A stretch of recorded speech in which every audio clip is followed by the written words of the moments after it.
Assalamualaikum warahmatullahi wabarakatuh. Apa kabar teman-teman semua? Senang sekali kita bisa bertemu lagi dalam pembelajaran pendidikan agama Islam dan budi pekerti untuk kelas 11. Untuk materi kali ini kita akan membahas tentang etos kerja unggul.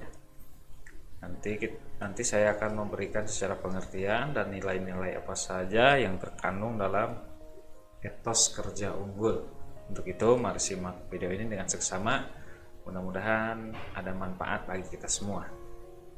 Baik, sebelum saya menjelaskan tentang etos kerja, saya akan membacakan terlebih dahulu pesan-pesan dari Kiai Haji Abdullah Gimnastiar tentang ketangguhan hidup. Ternyata ketangguhan hanya dapat dilihat tatkala seseorang diuji. Semakin berat ujian, semakin terlihat tangguhnya. Kita salut kepada ibu yang mati-matian mendidik anaknya di tengah kesulitan ekonomi, pasukan yang berani mati di medan perang. Meski jumlah musuh jauh lebih banyak, bangsa yang tidak punya sumber daya alam tetapi bisa bangkit dan maju. Intinya, kita salut kepada mereka yang tangguh menjalani hidup. Muncul pertanyaan, apakah kita termasuk manusia tangguh atau rapuh? Karena di balik orang yang tangguh, ada banyak yang rapuh. Sedikit saja susah, sudah goyah dan mengeluh, bahkan putus asa. Terkena masalah sepele saja, cepat menyerah. Tidak bisa mengerjakan PR, membanting pintu dan merobek kertas. Hanya karena putus cinta, sakit hati, dan merusak diri berkepanjangan. Karena itu, saatnya mengevaluasi diri. Apakah kita bermental tangguh atau rapuh? Jika sudah lebih mengenal diri, kita harus memiliki program membangun ketangguhan diri. Beberapa hari yang lalu, saya menonton televisi untuk memilih manusia terkuat di dunia dari segi fisik. Berlari puluhan kilometer, menaiki bukit, berenang, mengayuh sepeda, dan mengarungi kubangan lumpur. Terlihat ada yang semangat kuat tetapi fisiknya lemah. Ada yang lemah semangat tetapi fisiknya kuat. Dan ada yang fisik dan semangatnya lemah. Ada pula yang semangat dan fisiknya sama-sama kuat. Pihak terakhir inilah yang akhirnya keluar sebagai pemenang. Hidup itu selalu ada antara kesulitan dengan ujian. Separuh hidup berisi ujian berat. Pemenang hanyalah yang tangguh dan mampu melewati setiap kesulitan dengan baik. Allah Subhanahu wa Ta'ala berjanji membahagiakan orang yang sabar dan tangguh dalam mengarungi kesulitan. Dan sampaikanlah berita gembira kepada orang-orang yang sabar, yaitu mereka yang apabila ditimpa musibah, mereka mengucapkan, sesungguhnya kami adalah kepunyaan Allah dan kepadanya lah kami kembali. La haula wala quwata illa billah.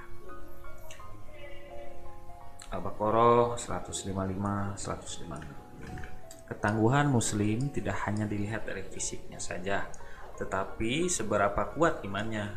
Boleh jadi tubuh seseorang lemah, rapuh, bahkan lumpuh, tetapi memiliki ketangguhan iman sehingga lemah fisik dapat ditutupi. Kekuatan iman dapat dilihat dari tangguhnya menghadapi cobaan hidup. Ada 5 rumus tentang itu. Pertama, sulit itu episode yang harus dijalani. Dihadapi sepenuh hati, tidak akan mundur atau menghindar. Setiap kesulitan sudah diukur oleh Allah Subhanahu wa Ta'ala sehingga sesuai dengan kapasitas manusia. Ketiga, banyak hikmah di balik kesulitan. Keempat, setiap ujian pasti ada akhirnya. Kelima, setiap kesulitan disikapi dengan cara terbaik. Semakin berat ujian, semakin luar biasa pahala yang diterima. Sebab itu, sesulit apapun keadaan bangsa, keluarga, dan diri kita, pilihan terbaik hanya satu. Kita harus menjadi manusia yang tangguh. Jangan putus asa dan menyerah. Terus bergerak dan berkompetisi dalam kebaikan. Karena segala sesuatu itu ada akhirnya. Tunjukkan bahwa umat Islam itu unggul, maju, dan berprestasi. Wallahu a'lam bishawab.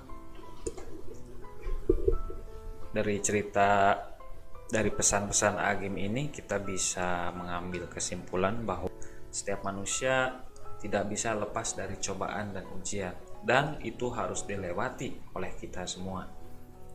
Maka dari itu kita harus tetap tangguh dan bersemangat dalam segala hal yang telah diujikan oleh Allah kepada kita. Semakin berat ujian, maka semakin besar pahala yang akan kita terima. Jadilah manusia yang tangguh dan unggul supaya kita bisa menjadi manusia yang bermanfaat dan membanggakan agama, keluarga, bangsa, dan negara. Apa dalil dari kita harus memiliki etos kerja atau kerja keras? Yaitu surat At-Taubah ayat 105 yang terjemahannya seperti ini. Dan katakanlah, bekerjalah kamu. Perintahnya, bekerjalah kamu. Dan bekerjalah kamu, maka Allah akan melihat pekerjaanmu. Begitu juga Rasulnya dan orang-orang mukmin. Dan kamu akan dikembalikan kepada Allah yang maha mengetahui yang gaib dan yang nyata. Lalu diberitakannya kepada kamu apa yang telah kamu kerjakan. Jadi apa yang telah kita kerjakan, segala sesuatu yang telah kita kerjakan, Allah akan memberi ganjaran sesuai apa yang kita kerjakan. Tafsir yang pertama adalah ayat ini memerintahkan kepada kaum muslim agar melakukan amal soleh sebanyak mungkin hanya karena Allah, baik amal yang nampak maupun tersembunyi, sebab rangkaian amal soleh itu akan dilihat dan dinilai oleh Allah, Rasul, dan orang-orang beriman. Yang kedua, meskipun taubat sudah diterima, tetapi kita diingatkan bahwa waktu yang berlalu yang diisi dengan aneka kedurhakaan dan kemaksiatan jangan sampai terjadi di masa kini dan masa depan. Sebab waktu tak mungkin kembali lagi, sehingga rentang waktu yang sedang dijalaninya akan diisi dengan aneka kebaikan dan tidak terjadi kerugian yang lebih banyak lagi. Meskipun kita telah berhenti dari berbuat maksiat dan dosa, tetapi kita tidak boleh diam di tempat saja. Tetap kita harus berusaha semaksimal mungkin memperbanyak ibadah dan terus berusaha untuk mengerjakan kebaikan-kebaikan dengan memanfaatkan waktu sisa hidup yang ada. Yang selanjutnya, hindari sikap merasa amal sudah banyak sehingga memperlambat langkahnya beramal soleh lagi. Lakukan inisiatif dan mengambil kreasi baru untuk beramal, sehingga jika ada yang mengikuti langkah baiknya akan dibalas berlipat ganda tanpa mengurangi pahala mereka yang mencontoh. Jadi kita dilarang untuk merasa amal kita yang sudah paling banyak dan paling bagus. Justru kita harus tetap merasa dosa-dosa kita sangat banyak, ya, sehingga dengan motivasi tersebut kita akan terus berdoa kepada Allah memohon ampunan dan akan terus menjaga perbuatan amal baik kita. Yang selanjutnya, mengingatkan agar tidak menyalahi aturan Allah, karena setiap amal akan diperlihatkan kepada Rasul dan kaum muslimin di hari kiamat kelak. Kebaikan dibalas dengan kebaikan dan begitu pula sebaliknya. Akhirnya tersingkaplah aib dan celah mereka jika ada manusia yang beramal tidak sesuai dengan tuntunan dan tidak ikhlas kepadanya. Setiap amalan perbuatan nanti oleh Allah akan dibukakan di hari pembalasan. Jadi tidak ada amalan satupun yang tertinggal, semuanya akan Allah perlihatkan kepada kita hasil daripada pekerjaan kita selama di dunia. Baik itu amal baik dan amal buruk, semuanya akan diperlihatkan dan akan dihisab sesuai dengan apa yang telah kita kerjakan. Maka dari itu memperbanyak amal dengan ikhlas, memperbanyak hal baik dengan konsisten, insya Allah amalannya akan dihisab oleh Allah Subhanahu wa Ta'ala. Nanti kita bisa jadi amalan yang lebih banyak amalan baiknya daripada dan menghapus amalan buruk kita.